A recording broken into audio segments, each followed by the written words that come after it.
Hello students, हम पढ़ रहे थे भारतीय संविधान के बारे में, जिसमें हमने मौलिक अधिकार, मौलिक कर्तव्य, मौलिक अधिकारों की प्रकृति और संवैधानिक प्रावधान के बारे में पढ़ा और साथ ही साथ ये भी पढ़ा कि जो संविधान है उसका निर्माण कब कैसे हुआ।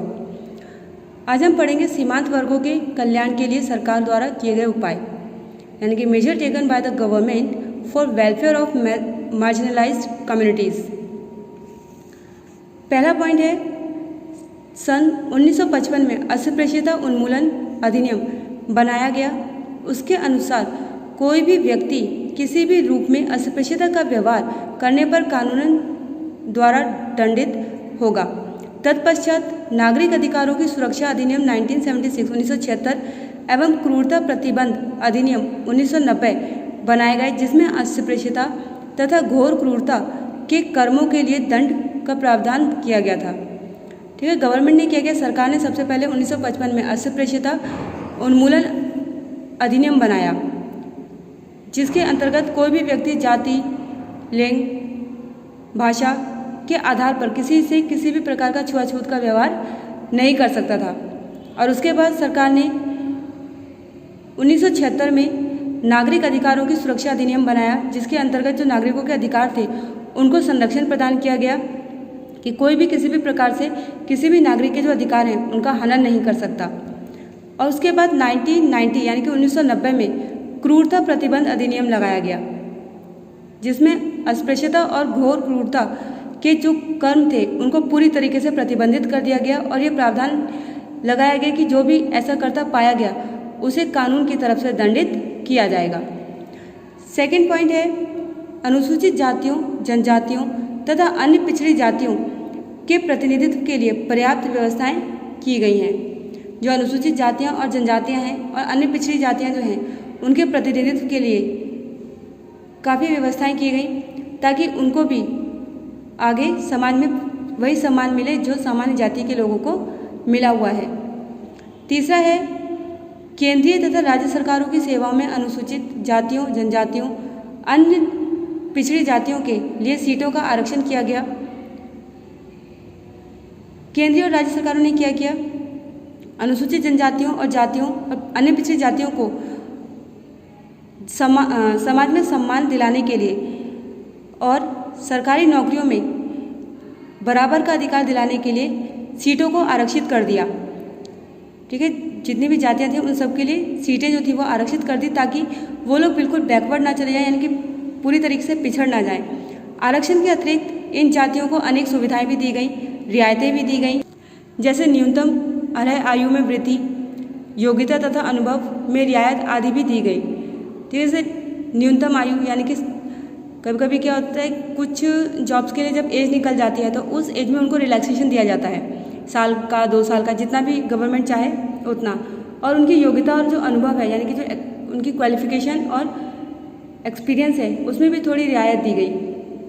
उसके बाद फोर्थ पॉइंट है, सीमांत समुदायों को शिक्षा प्रदान करने के लिए विशेष सुविधाएं भी दी गई, जिनमें निम्नलिखित उल्लेखनीय हैं। पहला है, प्रतियोगितात्मक परीक्षाओं के लिए कोचिंग की सुविधा, जिसके लिए केंद्र और राज्य सरकारों ने धन की व्यवस्था की जाती है।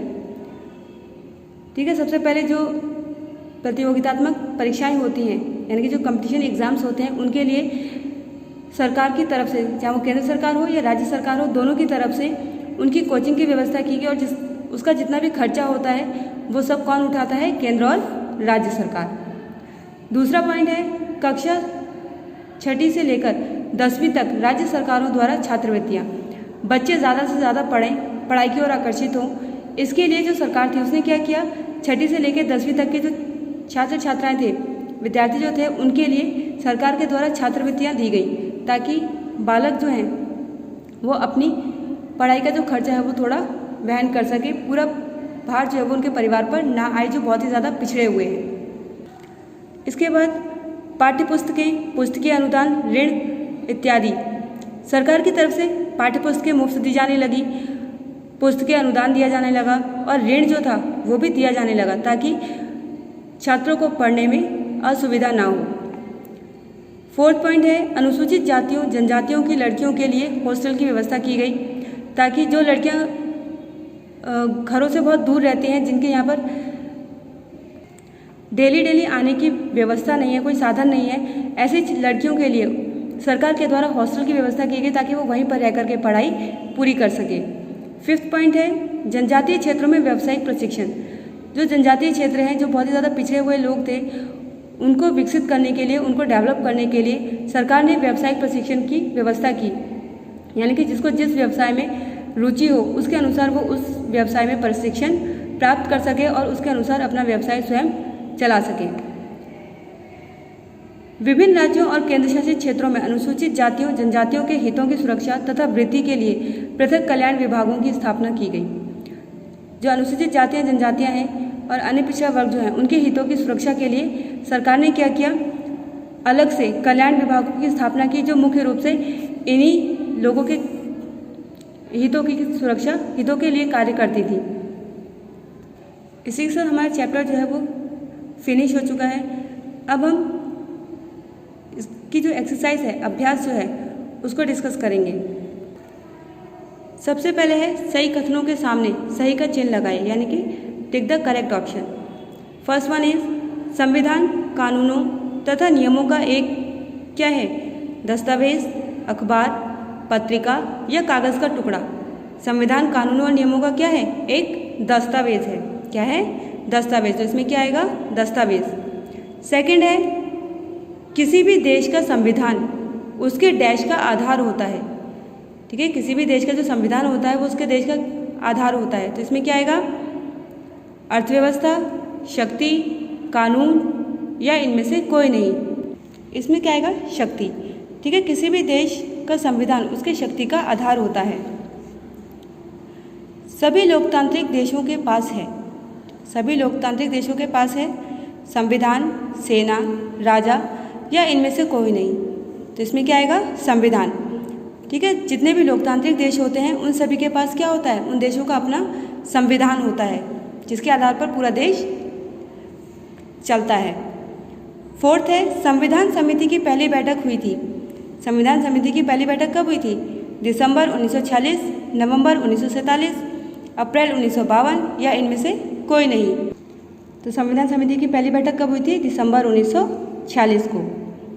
नेक्स्ट है संविधान के जनक कहलाते हैं। संविधान के जनक कौन कहलाते हैं, महात्मा गांधी, BR अम्बेडकर, कृपलानी या इनमें से कोई नहीं। तो संविधान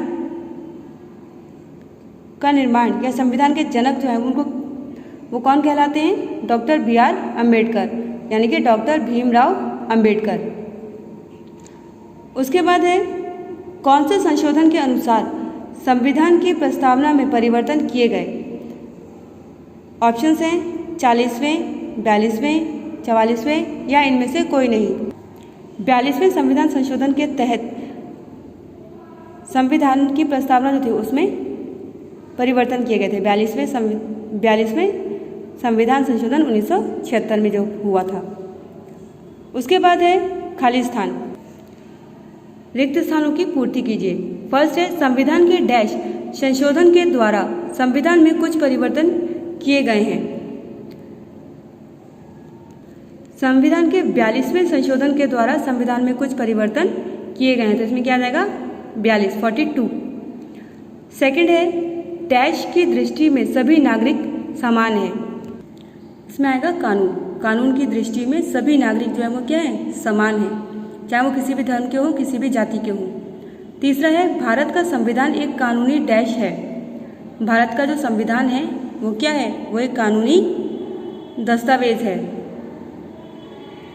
फोर्थ है संविधान फ्रांस के संविधान की भांति, संविधान जो है वो फ्रांस के संविधान की भांति डैश भी हो सकता है और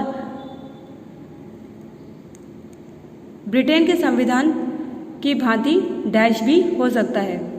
यानी कि इसमें क्या आएगा, लिखित और अलिखित।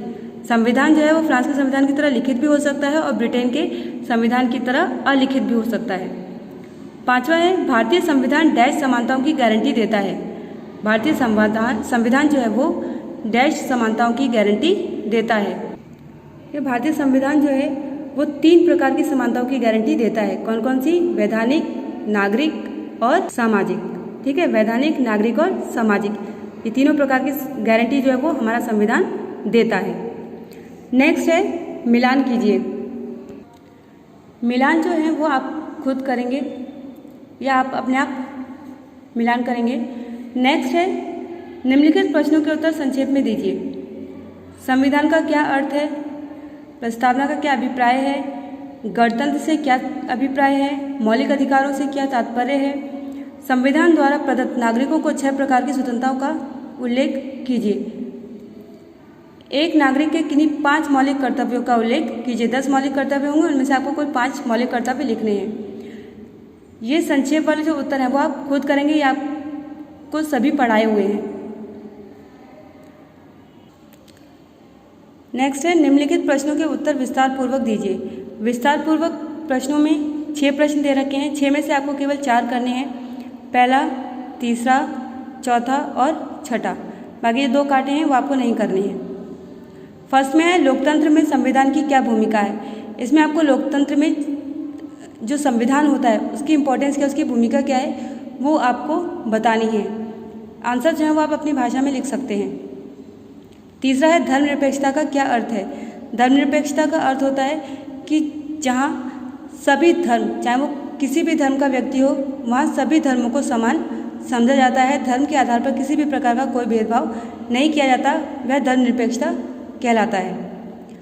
चौथा है संविधान द्वारा दिए गए मौलिक अधिकारों का उल्लेख कीजिए। संविधान में जो आपके 6 मौलिक अधिकार दिए गए हैं, यानी कि जो मौलिक अधिकार मैंने आपको पढ़ाए थे, उन्हीं को आपको विस्तार पूर्वक लिखना है। 6th क्वेश्चन है समाज के कमज़ोर वर्गों को उनके अधिकारों की प्राप्ति के लिए कौन सी विशेष सुविधाएं दी गई हैं और क्यों। हमारी बुक का जो लास्ट टॉपिक है सीमांत वर्गों के लिए कल्याण के लिए सरकार द्वारा उठाए गए कदम या किए गए उपाय, उस टॉपिक में आपको इस क्वेश्चन के आंसर मिलेंगे। Thank you and that's all for today's class.